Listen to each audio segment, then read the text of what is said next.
उर्दू ही नहीं, हिंदुस्तान की मजमूई अदबी तारीख के पस मंजर में भी मंटो की हैसियत बहुत अनोखी, मुनफरिद और गैर मामूली है।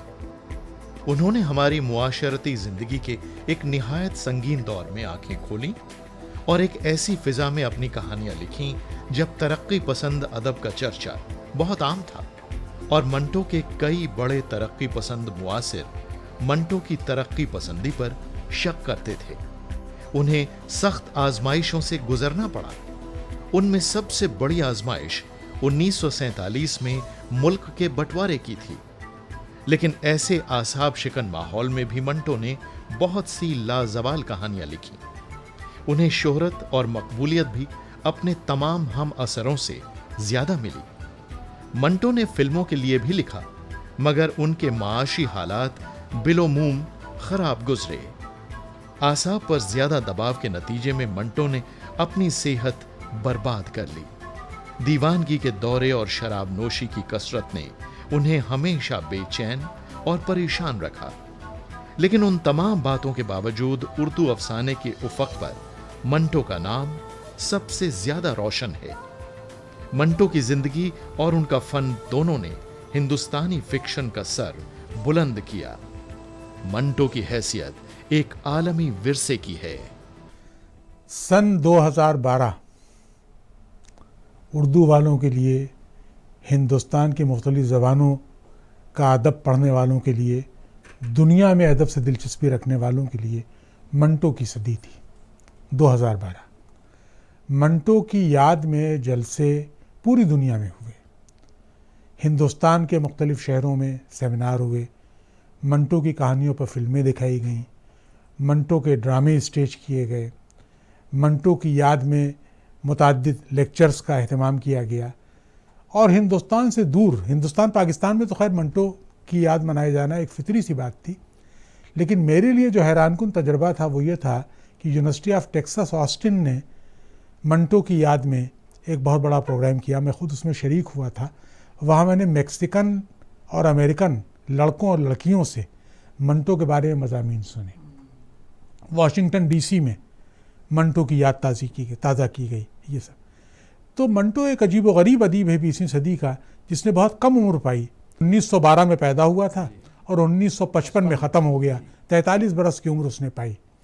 उसने उस्मानी साहब जो मंटो के बहुत बड़े स्कॉलर हैं, इनकी तहकीक के मुताबिक तकरीबन 267 कहानियाँ उसने लिखी। 267 कहानियाँ लिखी, खाके लिखे उसने, कुछ मज़ामीन लिखे उसने, फ़िल्मों की कहानियाँ लिखी। एक फ़िल्म जिससे उर्दू वालों को बहुत दिलचस्पी हुई वो गालिब पर सोहराब मोदी की फ़िल्म है, जिसकी कहानी मंटो ने लिखी थी।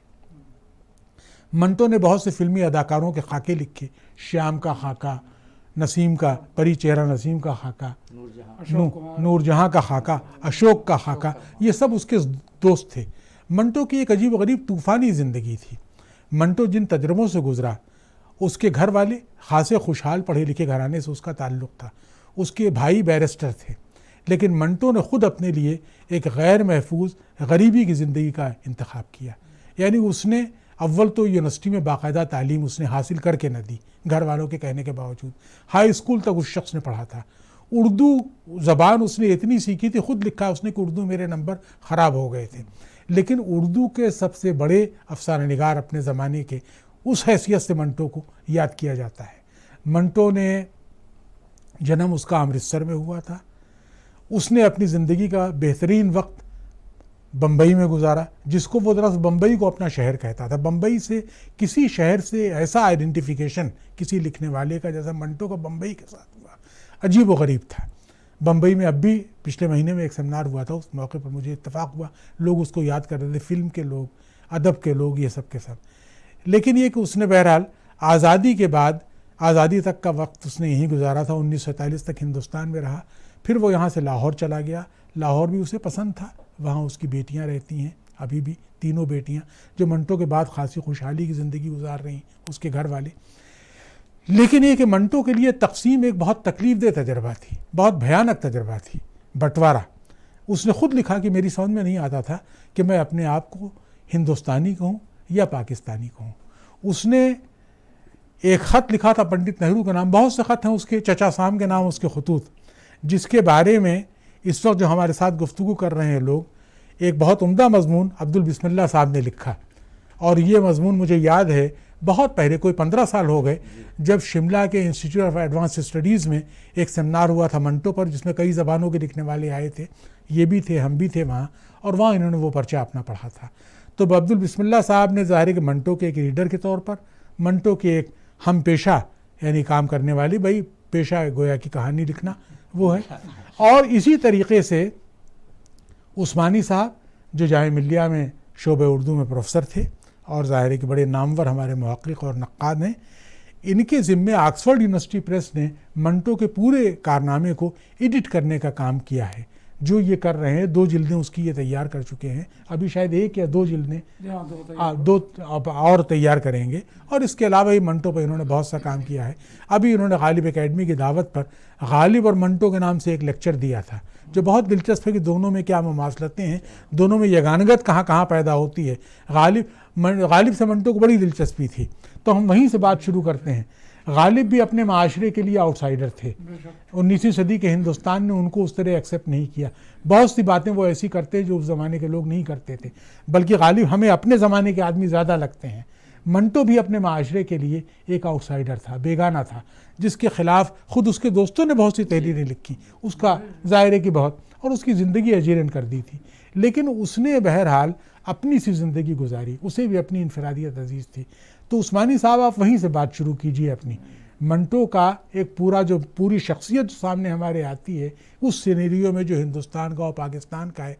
अजीब बात यही कि पाकिस्तान में जहाँ उसकी कहानियों पर मुकदमे चलाए गए, आज़ादी से पहले भी उस पर मुकदमे चले थे, 47 से पहले भी, और आज़ादी के बाद उसकी 2 कहानियाँ, खोल दो और ठंडा गोश्त, बड़ी भयानक कहानियाँ हैं इंडियन लिटरेचर की, उन पर मुकदमे पाकिस्तान में चले।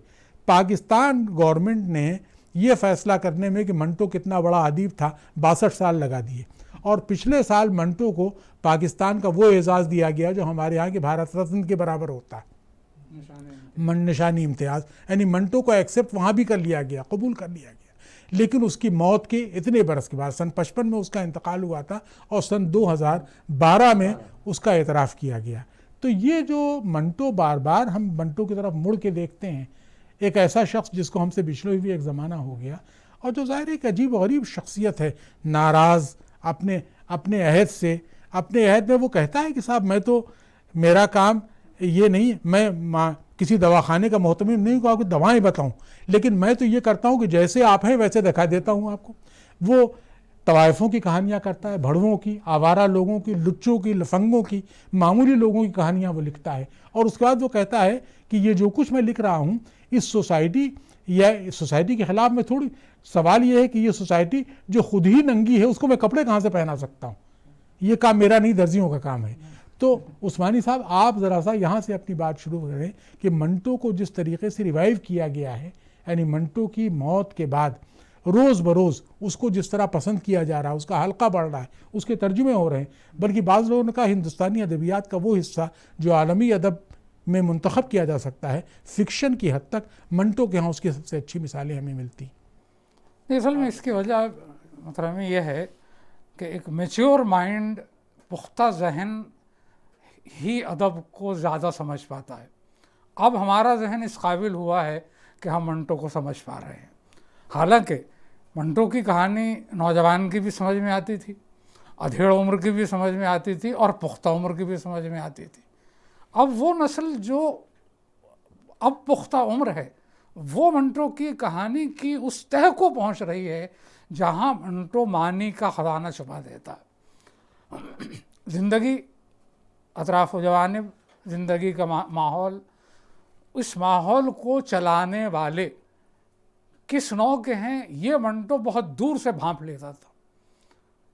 कहने को हम किसी भी तबके का नाम ले सकते हैं, लेकिन जिस तबके को मंटो ने चचा साम के नाम खतूत के पर्दे में झलकाया, वो तबका उसका सबसे बड़ा निशाना रहा।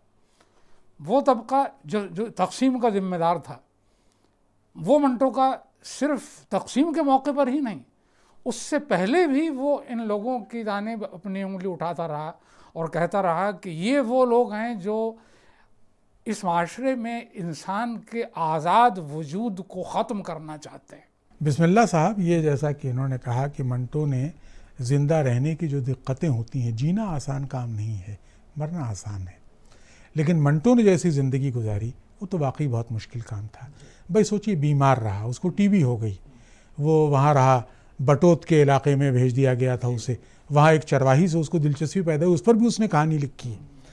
फिर ये कि वो फिल्म की दुनिया में अपने लिए तलाश करता रहा जगह, और फिल्म में उसकी बड़ी दोस्ती श्याम से बहुत थी, बाबूराव पटेल से बहुत दोस्ती थी। इसके अलावा उसकी दिलचस्पी अशोक कुमार से बहुत उसकी दोस्ती थी।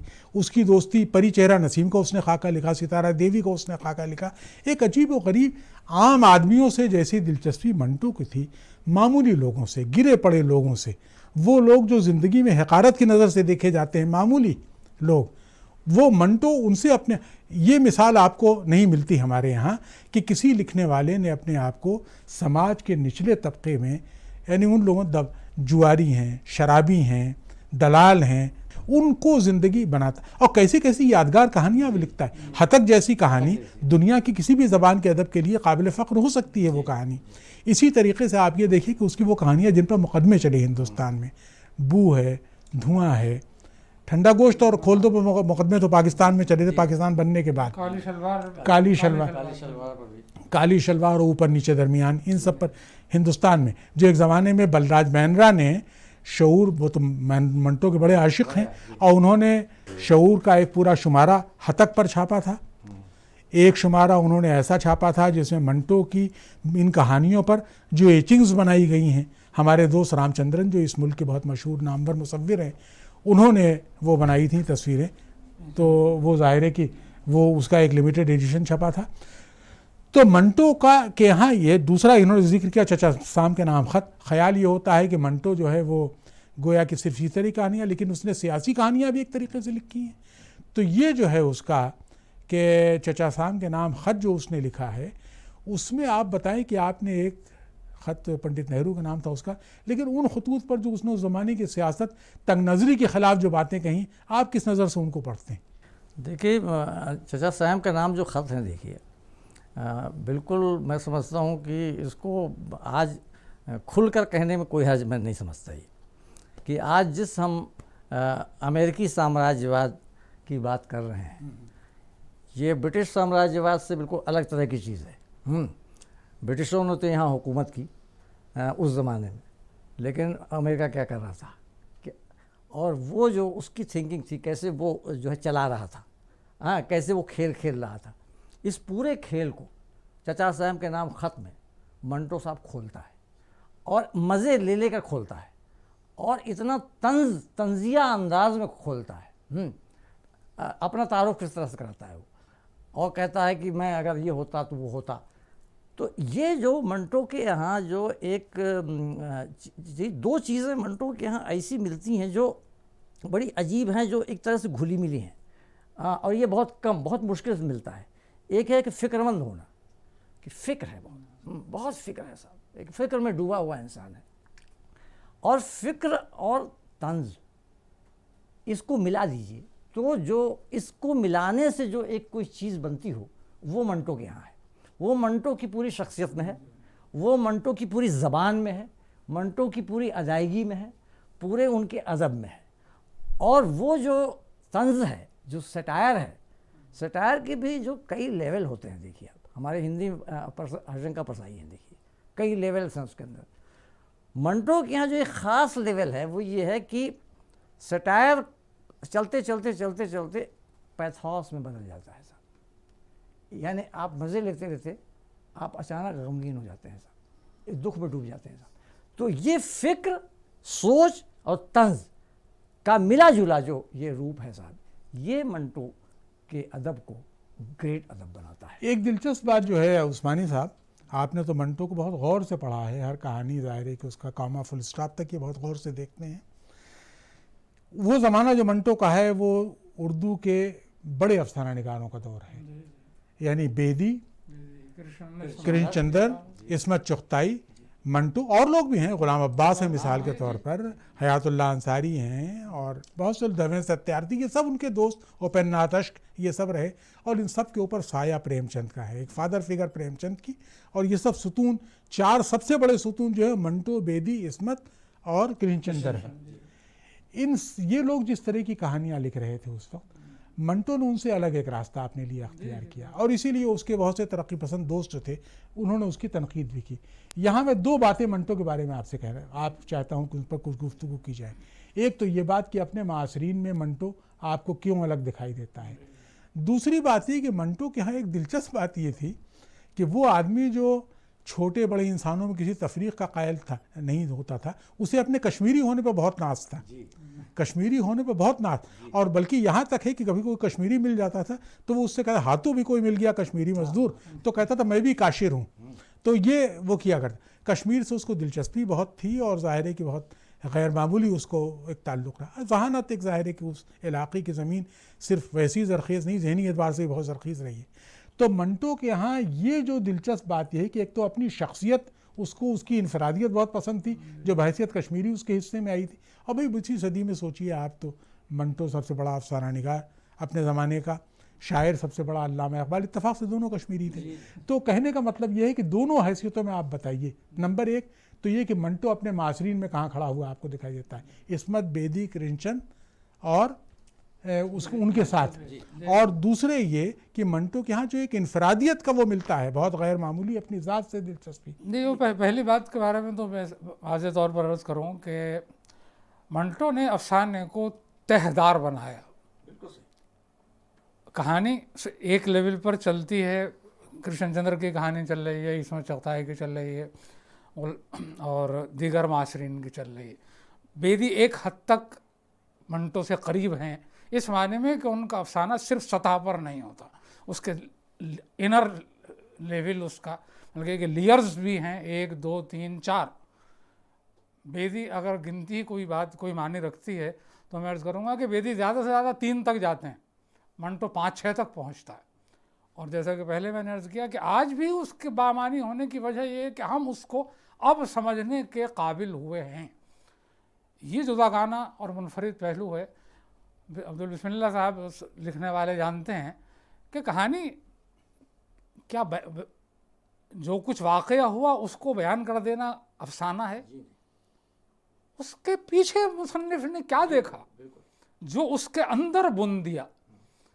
वो लिबास जो मैं पहने हुए हूँ मुतअद्दिद धागों का मजमुआ है, बनाने वाले ने जांचा इन रंगों को देख कर के कि मैं इससे ये डिज़ाइन पैदा कर सकता हूँ। मंटो वाकई में कहाँ अफसाना कहाँ है वो पहचान लेता था। जो दूसरा उसकी इनफरादियत के बारे में, दूसरा पहलू इनफरादियत को तो बाकी रखने की जद्दोजहद तो वो पूरी ज़िंदगी करता रहा। अपनी इनफरादियत के वो पहलू भी वो नहीं छोड़ता था, हाथ से नहीं जाने देता था जो उसको अजीज़ थे लेकिन आम लोगों की नज़र में नहीं थे। मसलन लंबे बाल, वालिदा ने बरदिखव्वे के लिए माहिम पर बुलाया कि उस घर पर आ जाना मगर बाल कटवा लेना। अब लिखा मैंने बाल नहीं कटवाए, बग़ैर बाल कटवाए पहुंच गया, नहीं कटवाता बाल। एक ना एक जिसे कहते हैं कि इनफरादियत का वो उन्सुर अगर अदीब और आर्टिस्ट गंवा दे तो फिर वो अदीब और आर्टिस्ट कहाँ रहा, एक आम आदमी बन गया। और जैसा कि आपने फरमाया, इसमें गौर करने का पहलू यह है कि आम आदमी में क्या इनफरादियत है। वो तवाइफ को, दलाल को, एक आम आदमी को मुंतखब इसीलिए करता है कि उस शख्स में कुछ न कुछ जुदा चीज़ होती है। एक बात और है, देखिए इससे ख़ता कलाम होता है, माफ़ी चाहता हूँ, वो ये है कि हमारे ज़माने में मसलन मंटो पर एक बहुत अच्छी किताब लेज़ली फ्लेमिंग ने लिखी, अनदर लोनली वॉइस के नाम से अंग्रेज़ी में। और इधर पार्टीशन लिटरेचर का जहाँ भी जिक्र होता है, तकसीम का अदब, विभाजन का साहित्य, उसे मंटो का नाम ज़रूर लिया जाता है, क्योंकि मंटो ने कुछ कहानियाँ ऐसी लिख दी जैसे तोबा टेक सिंह है, जैसे गुरमुख सिंह की वसीयत है, जैसे राम खिलावन है, जैसे टेटवाल का कुत्ता है। ये सब कहानियाँ उसकी जो हैं, तो हमारे यहाँ जो बार बार हमारी कहना चाहिए कि इज्तिमाई हिस्सियत या कलेक्टिव हमारी सेंसिबिलिटी जो है, उसमें जो वाक़या हमारे रीसेंट पास का, हाल के ज़माने का, माजी का जो वाक़या बार बार हमें अपनी तरफ मुतवज्जे करता है, वो हिंदुस्तान की तकसीम है।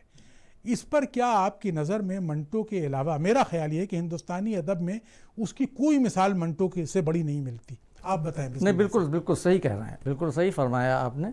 देखिए कि ये अजब बात है कि जो पार्टीशन है, इस पार्टीशन पर जो है वो दो ज़बानों के राइटर्स ने ख़ास तौर पर लिखा है, उर्दू और हिंदी। ये अजीब मतलब ताज्जुब की बात है कि दूसरी ज़बान के अदीबों ने इस पर नहीं लिखा या बहुत कम लिखा। अच्छा, और हिंदी में भी लिखने वाले वो लोग थे जो पंजाब, क्योंकि पंजाब बटा था, इस मुल्क का पंजाब दो टुकड़े में, आधा पंजाब चला गया था पाकिस्तान में, आधा यहाँ रह गया। क्योंकि जैसे भीष्म सानी, तो भीष्म सानी तो है ये तो शरणार्थी थे, मुहाजिर थे, ये पाकिस्तान वाला हिस्से वाले पंजाब थे। तो भीष्म सानी लिख रहे हैं तमस जैसा उपन्यास। यशपाल भी पंजाब के थे, वो आ जाते हैं नॉर्थ इंडिया में, और झूठा सच जैसा उपन्यास उन्होंने लिखा। आगे जो पैदा होता तो देवरिया में कहीं हुए यूपी में, लेकिन उनके फोरफादर्स वगैरह सब पंजाब के थे। और आगे ने कुछ कहानियाँ लिखी हैं साहब, जैसे शरणदाता उनकी एक कहानी है। लेकिन इन तमाम चीज़ों के बावजूद मैं कहता हूँ कि मंटो की टक्कर की राइटिंग जो है वो मुझे नज़र नहीं आती। भाई फ्रेडरिक जैमसन की इस्तिलाहों में बातें करना अच्छी बात नहीं होती, इसलिए कि कभी कभी मसनूई हो जाती है बात। उसने कहा था कि कुछ राइटिंग्स ऐसी होती हैं जो नेशनल एलिगरीज बन जाती हैं, कौमी तमसील बन जाती हैं।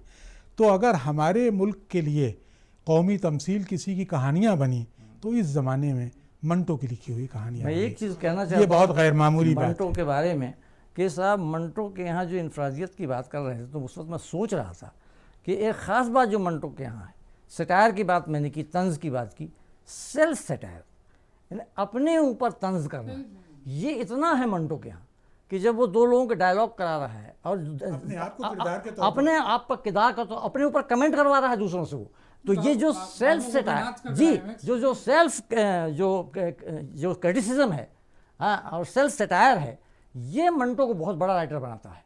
और मंटो के बारे में, मंटो कश्मीरी ज़बान का लफ्ज़ है, और मैंने वहाँ कहा था ये जब शिमला में सम्मेलन हो रहा था कि मंटो का मतलब है 1.5 सेर का बट्टा, तौल में आता है तो जो 1.5 सेर तौला जाता है। अजीब नाम है मंटो का। मंटो न तो 1 सेर का है न 2 सेर का है, वो 1.5 सेर का है। तो 1.5 सेर के मंटो को 1.5 सेर की तरह देखना चाहिए। ये एक बहुत गैर मामूली बात है। चलिए, मंटो ने अपने ज़माने को प्रोवोक किया है, मुश्तइल किया है, उकसाया है सोचने पर, हमें भी उसी तरीके से वो परेशान कर रहा है। इसी मौके पर, इसी लम्हे पर हम अपनी गुफ्तगू ख़त्म करते हैं। आप दोनों का बहुत बहुत शुक्रिया।